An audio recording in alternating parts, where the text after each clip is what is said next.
Good evening. Today we are going to start with the timeline of the same chapter, Nationalism in Europe. What is the benefit of having the timeline that will give us the idea of the historical happenings in a chronological order?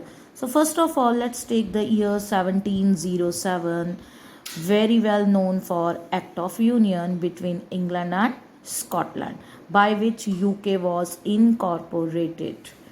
Now we are having 1789. The first clear expression of nationalism could be traced by French Revolution in 1789. Moving on to 1797 when Napoleon invades Italy. 1801 Ireland was forcibly included into UK.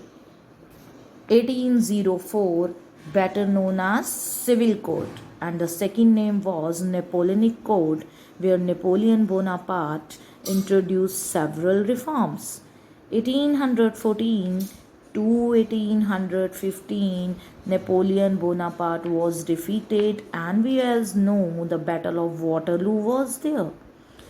1815, when the conservative regimes were there and the Treaty of Vienna was held.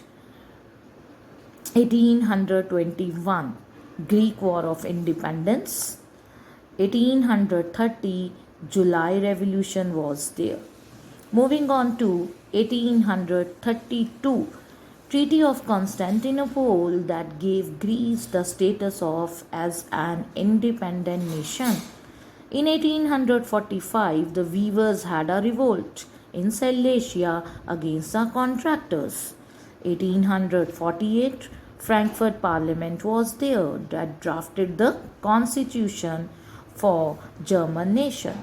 1859 to 1870, all the efforts were there to unify Italy. 1861, Victor Emmanuel II became the king of United Italy, and in the last but not the least, 1871, Kaiser William I was declared as the king of United Germany. So in this way, we can get the information with various years and the historical happenings that will help us to enhance our knowledge. Thanks a lot.